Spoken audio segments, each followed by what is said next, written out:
This clip is brought to you by 8 Sleep Mattresses, the temperature-controlled Tesla of beds that automates your sleep.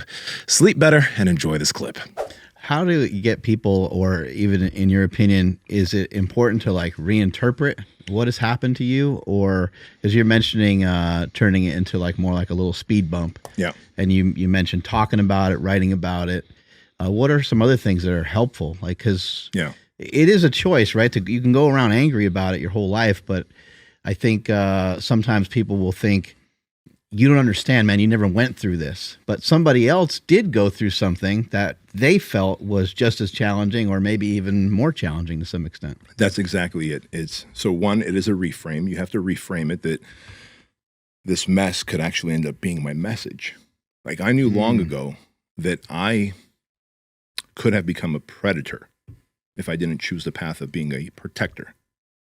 Because kids that have been molested or raped have a higher probability of repeating the cycle. I was scared about getting married and having kids.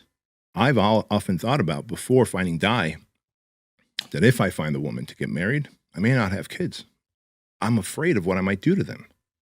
I've read enough books and trying to work on healing myself. It was like, oh shit. Like I'll go as far as to say very openly and honestly, I had a deal with myself. I still make deals with myself. I don't know if you guys do or not, but I make deals with myself.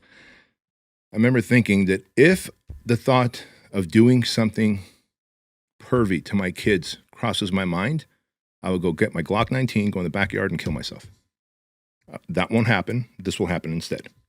If I can't control the monster within. Then I worked my whole life to turn the monster into a protector. And so that mess that happened to me as a child became my message through the project, right? And weird how life unfolded. So one, it is a reframe. You have to turn your mess into a message. Number two, we're so good at telling stories to ourselves as humans, right? So as men, we do one of two things. We will put things in a box and we'll, like, I've dealt with it. Well, how'd you deal with it? I don't think about it. Yeah. You know, we can do that for a very long time, but it will show up during the weirdest fucking moments because my sex life was also pretty crazy because of pre-getting married. Got to get that on the record. Because, and Kevin explained to me, he's like, wait, you fucked how many women? I was like, oh, not only the number of women, but sometimes the number of women in one day, Kevin. And then sometimes the way I fucked them was fucking crazy, Kevin. And he's laughing, right? And you got to picture Kevin. I got to draw a word picture for you guys for Kevin. And Kevin's your therapist. Therapist. Kevin Downing, Brea, California. All of you should go to him. There you go. Now he's got a 16-month waiting list. I've sent literally 28 men to him already, and every guy loves him because he's just a guy's guy. Yeah, he's about 70 years old, white hair that just like Einstein. But then it took like 3 sessions. I'm like looking at the guy, like something's up with his face. And then on the 3rd session, I'm like, motherfucker, you don't have eyebrows. And he starts laughing. He just has no eyebrows, bro. And so, you know, like someone's face looks weird with no eyebrows. Sure what the deal is? Yeah. Then I knew a guy like that. Yeah. Same shit. Right. I was like, wait. Oh, yeah. Yeah. Like when someone's got like a fucked up nose or something, you could see that your nose is all fucked up. But if you're missing something that's supposed to be like so kind of nonchalant, it's like, something's up with you. Like, oh my God, you got no eyebrows, bro. What happened? Right. So anyways, long story short, where are we going with this fucking story? Your sex life. Yep. Yeah. So anyway, it shows up in the weirdest ways because I'm telling Kevin, like, because he asked, right? Like, well, you know, how's it showed up? Whatever. I'm like, man, I was fucking all these chicks in all these different ways and blah, blah, blah. And he's like, oh, well, okay, let me explain to you why. He goes, you probably thought you were gay because as a young child, or you did something to attract those older boys to do that to you. Let me explain to you why you weren't. Young boys look up to older boys or their older brothers or their dads as a rite of passage. And you just trusted these older boys.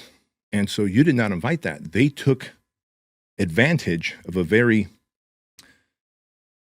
what was the word he used? I want to use the exact word.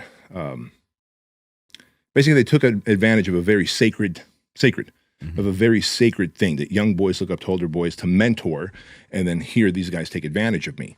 But he goes, you went on to bang all these chicks just to prove to yourself that you're straight and that you're not gay. I go, damn, Kevin, you know what? You're right. He goes, well, let me ask you, did you ever look at any gay magazines or anything or go? I'm like, no. And he starts laughing. He's like, isn't that funny? They could have it would have probably been easier for you to do that, but you had to prove it to yourself with this way, right? And so while we can put it in the box, our trauma, and say I've dealt with it, it will show up in the weirdest way. Whether you're with a chick, a business partner, something, it will come up. That ugly monster will come up when not dealt with. So to all of a sudden be in a room and to hear other powerful men who are doing something hard and difficult with you, and to hear all the instructors, Ray, and he talks about his trauma, how his dad died when Ray was 11, and he may have talked about it on the show. Like, what a traumatic experience. Instructor Matt, the SWAT guy, 9 fucking dads. He doesn't know who his dad is. Mom would start grooming the next dad as she was divorcing this one, grooming the next dad as she was divorcing this one. And you ready for this? Mom's a therapist. So he grows up like with 4 different last names, finally decided, fuck it, I'm just keeping Matt Schneider. Like, I can't keep changing my last name. So he's like, the dad that I liked the most, I kept his name, right? Aaron, the MMA guy, instructor of the project, molested, just like me. During when he was young. Steve, the angry Marine, he goes, everything I learned about how to be a father and a husband, I learned from my dad because he did everything fucking wrong. And he talks about how his dad was just a piece of shit, wouldn't even go out and play with them. Like the mental and emotional abuse that Steve suffered, like he will come on the show. If you ask him to come on the show, he'll be your worst guest ever. He'll just stand here and then he'll answer a question with 1-word answers because he doesn't have much to say, but he will fucking, the most therapeutic thing for him is the project. He will bring holy fucking hell on those guys. And he says, my job is to do one thing, to either get you little fucking bitches to quit. He says that within the first minute when we start, when I ask him, the instructors to introduce themselves, to either get all you fucking little bitches to quit and ring the bell, or to welcome you into the brotherhood at hour number 75. And if one of you accidentally slip by and make it through because the other instructors want you to make it through, and I don't, he goes, I will take my fucking knife, and he carries this big K-bar knife on his hip because he's a Marine.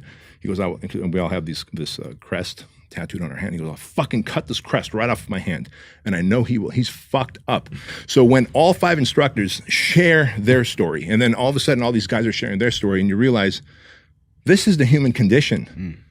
And I don't need to be embarrassed about what happened to me anymore because I like you, you're a good dude. I like you, you're a good dude. You're a good dude. And we've all shared into something that, so odds are, and when I share the stat that 1 out of every 3 dudes, guys or gals, have had physical and emotional abuse. 1 out of every 4 have had sexual abuse. So odds are, just in this building alone, like there's a lot of great humans who have had trauma. Whether they've dealt with it or not is a different story.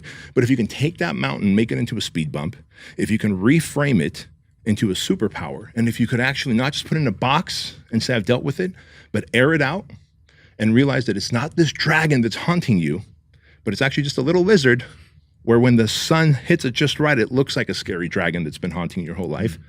It becomes that little speed bump. And that's all we want to do.